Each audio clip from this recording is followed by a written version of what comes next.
আপনারা কিসের জন্য ধরে নিয়েছেন? ও কি অপরাধ করেছে? দেখুন, আপনার স্বামীকে আমরা বিয়ে বাড়ি গহনা চুরি করার অপরাধে অ্যারেস্ট করেছি। কি? আপনাদের কোথাও ভুল হচ্ছে। আমার স্বামী চোর না, ও কখনোই চুরি করতে পারে না।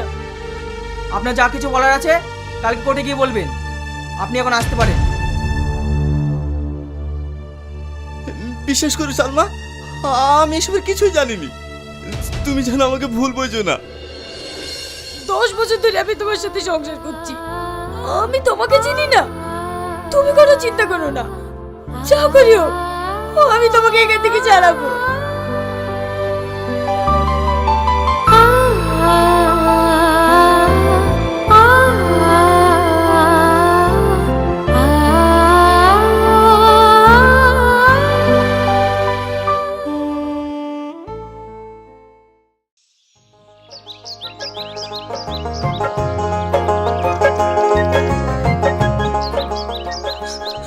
আব্বা, এই বাড়ি গয়না চুরি করার অপরাধে তোমার জামাইকে পুলিশে ধরে নিয়ে গিয়েছে। ও চুরি করতে পারে না। তুমি যা করে ওকে ছাড়িয়ে দিয়ে আসো। কে জামাই? কিসের জামাই? আমি ওকে জামাই হিসেবে মানি না, আর আমি কোনো চোরকে ছাড়াতে যাব না। বিয়ে বাড়িতে এত গহনা দেখি আর লোভ সামলাতে পারেনি, চুরি করা এবার বোঝ। দেখ পল্লবী, ও নির্দোষ। তোদের হাত ধরছি, অনুরোধ করছি, তোর ওকে ছাড়িয়ে দিয়ে আয়। ওকে ছাড়া আমি বাঁচবো না। দেখ, খালি খালি চোরা চোরা কান্না করিস না, ওকে ছেড়ে দিয়ে আবার নতুন করে জীবন শুরু কর। আর তাছাড়া ওকে আমাদের স্ট্যাটাসের সাথে মানায় না। হ্যাঁ, আমার একটা বন্ধু আছে, ওর বউটা কিছুদিন আগে অ্যাক্সিডেন্ট করে মারা গিয়েছে। ওর দুটো বাচ্চাও আছে, তবে ওরা অনেক বড় লোক। তুমি যদি ওকে ছেড়ে দাও, আমার বন্ধুর সঙ্গে আমরা তোমার বিয়ে দেবো। ছি, তোমরা মানুষ? তোমাদের মুখে এই কথাটা বলতে একবারও আটকালো না?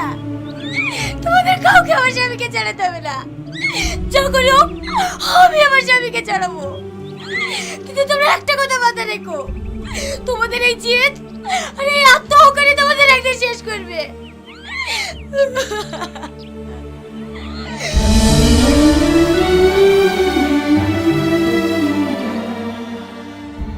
আমাদের প্ল্যান সাকসেস। সারা ভিখারি বাচ্চাটাকে উচিত শিক্ষা দেওয়া হয়েছে। তবে যাই বলো, পল্লবীর জবাব নেই। পুলিশের সামনে কেঁদে কেঁদে গয়নার জন্য কি নাটকটাই যে করলো।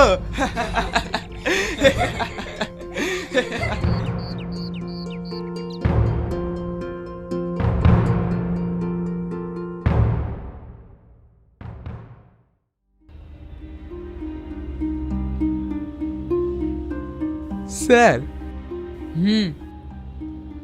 স্যার, বিয়ে বাড়ি গয়না জামাই চুরি করেনি, আমি চুরি করেছি।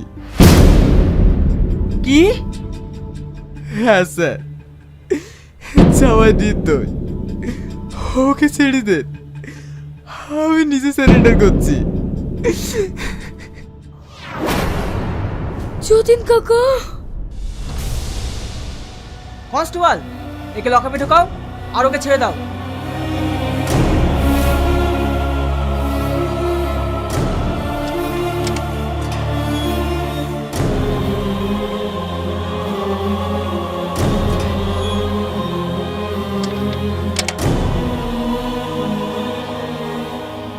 এটা তুমি কেন করলে কাকা?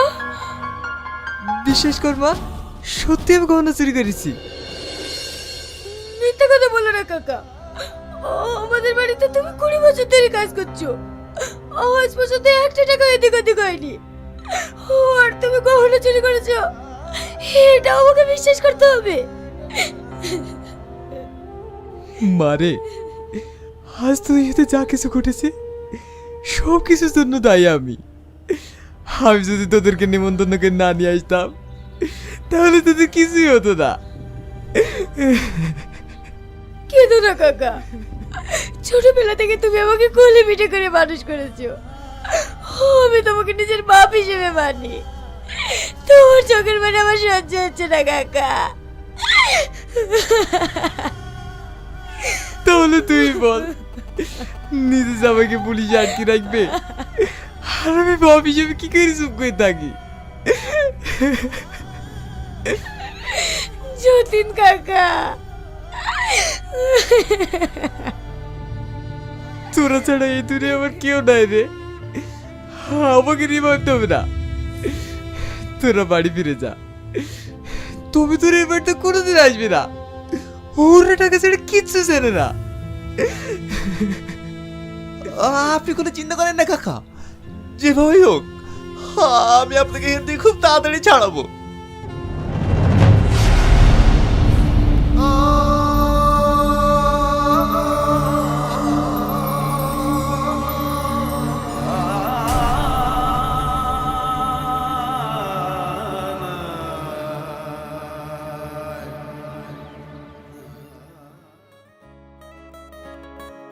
স্যার, এখানে 5টি স্যাম্পল আছে, তার মধ্যে এই স্যাম্পলটি মার্কেটে প্রচুর ডিমান্ড।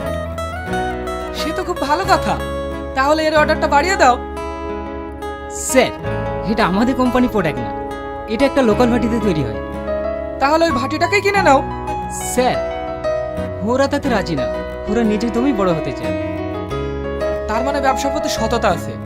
তাহলে এক কাজ করো, ওদেরকে কিছু মালের অর্ডার দিয়ে দাও, ওরা মাল তৈরি করবে আর আমরা সাপ্লাই করব।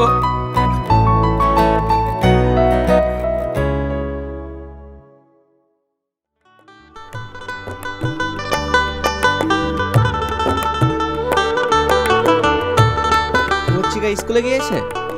হ্যাঁ গিয়েছে। আসতে পারি? হ্যাঁ আসুন। কিছু বলছেন?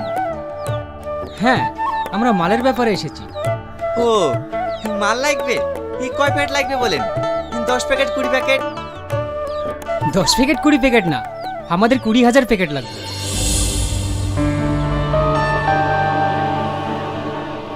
20,000 প্যাকেট?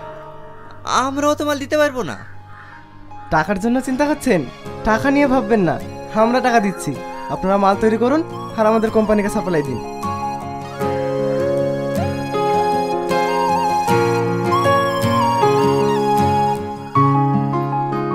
এই নিন 10 লাখ টাকা চেক, আরও যদি লাগে আমরা দেব। এবার আপনারা পারবেন তো? হ্যাঁ পারবো। ঠিক আছে, আপনারা তাহলে কাজ করেন, আমরা আসছি।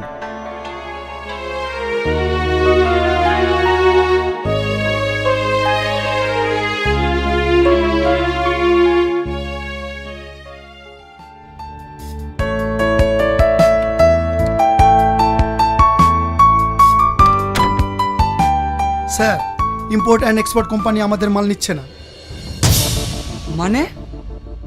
স্যার, বাজারে একটা নতুন কোম্পানির মাল ঢুকেছে, সেই মালটাই তারা নিচ্ছে। এ তুমি কি বলছো? আমাদের মাল যদি সাপ্লাই না হয় আমার 2 কোটি টাকা লস হয়ে যাবে। স্যার, কালকে এমআরএস কোম্পানির ডিল আছে, এর আগে ওরা আমাদের প্রোডাক্ট চেয়েছে, আমরা সেই ডিলটার জন্য যেতে পারি। হ্যাঁ, আমাদেরকে সেই ডিলটা নিতেই হবে, না হলে অনেক টাকা লস হয়ে যাবে। হ্যাঁ স্যার, আমি এখন আসছি।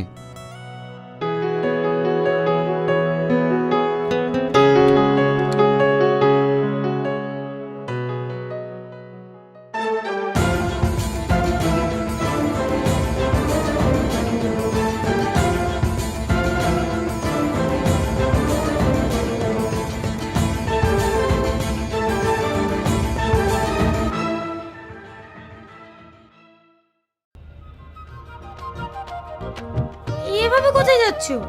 এই সাজে কেউ শুভ কাজে যায়? সালমা, এই সাজটা আমার জীবনে অনেক কিছু এনে দিয়েছে। আজ আমার 2টো টাকা হয়েছে বলে আমি আমার অতীতকে ভুলে যাব? তোমাকে এই সাজ আমি ভুলতে বলিনি, বলছি আজ এই শুভ দিনে তোমাকে আমি নিজের মতো করে সাজিয়ে দেব। এসবের কোনো দরকার নেই। তুমি আমার কথা শুনবে না? এ কি বলছো তুমি? আমি তোমার কথা শুনবো না? শুধু তুমি ছিলে বলেই আজ আমি এত দূর এগোতে পেরেছি। আমি কি বলি জানো, সুখ কোনো টাকা পয়সা ধন দৌলত দিয়ে আসে না। আসল সুখ কোথায় জানো? স্বামী স্ত্রী একে অপরের প্রতি বিশ্বাস ও তাদের গভীর ভালোবাসায়। যেমন তুমি আমার জীবন যুদ্ধের বিজয়ী এক সৈনিক। থাক, অনেক হয়েছে, ভিতরে এসো।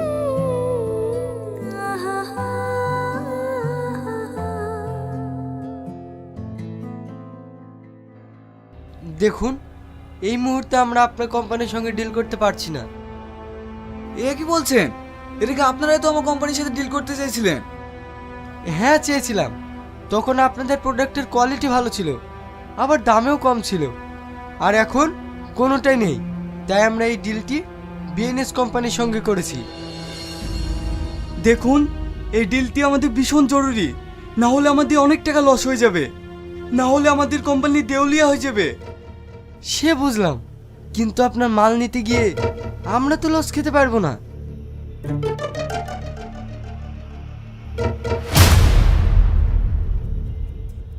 আরে টনি বাবু যে, আপনার কোম্পানির সঙ্গে এই ডিলটি করতে পেরে আমরা ভীষণ খুশি।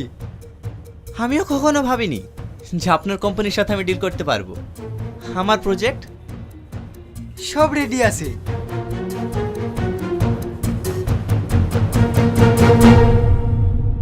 এখানে সই করে দেন।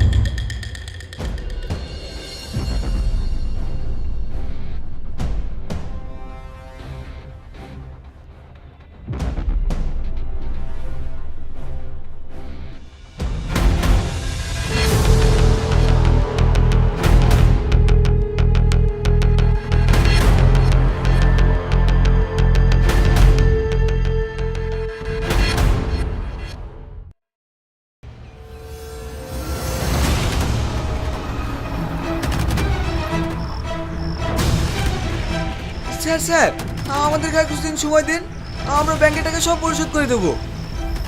দেখুন, গত 3 মাস থেকে আপনারা হোম লোন জমা করেছেন না বিশ্লেষণ জমা করেছেন? অনেকবার জানার পরে আপনারা কোনো ব্যাংকের টাকা জমা করেননি। স্যার, আপনার কাছে আমরা আর কিছুদিন সময় চাইছি। আমরা আর আপনাকে কোনো সময় দিতে পারবো না। আগামী কালকের মধ্যে যদি আপনি ব্যাংকে টাকা জমা না দেন, আপনার কোম্পানি ও বাড়ি ব্যাংক দুটোই নিলাম করে দেবে।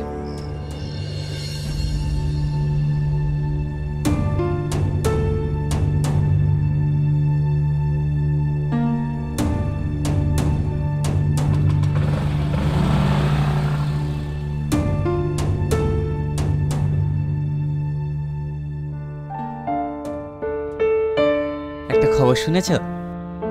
কি খবর? ইয়াসিন আজিজের কোম্পানি দেউলিয়া হয়ে গেছে। ঠিক হয়েছে, ওপরওয়ালা ওদের পাপে সাজা দিয়েছে।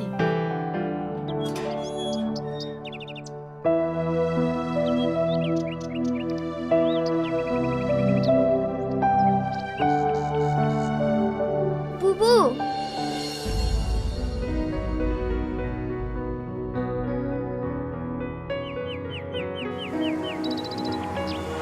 কি ব্যাপার তোরা এখানে?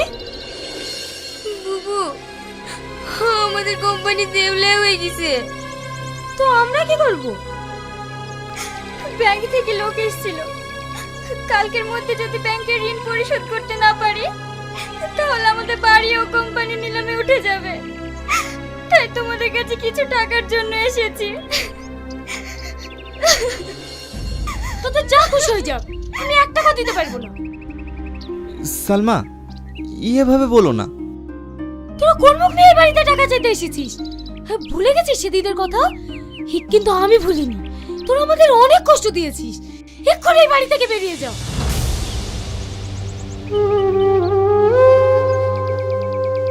দাঁড়াও, তোমাদের ব্যাংকের লোনের টাকা আমি শোধ করে দিয়েছি। আজ থেকে তোমরা ওই বাড়িতে থাকতে পারো। এই নাও বাড়ির চাবি। তবে একটা কথা মাথায় রেখো, কোনো মানুষকে দেখে অহংকার করো না। কারণ আজকে যাকে তোমরা জিরো ভাবছো, তার নসিব যদি ঠিক থাকে, উপরওয়ালা একদিন তাকে হিরো বানাতে পারে। ভাই, তুমি আমাদেরকে ক্ষমা করে দাও, আমরা অনেক ভুল করে ফেলেছি। আরে না না, তোমরা তো আমার ছোট ভাইয়ের মতো। আর হ্যাঁ, কাল থেকে তোমরা আমার কোম্পানিতে জয়েন করো। বুবু,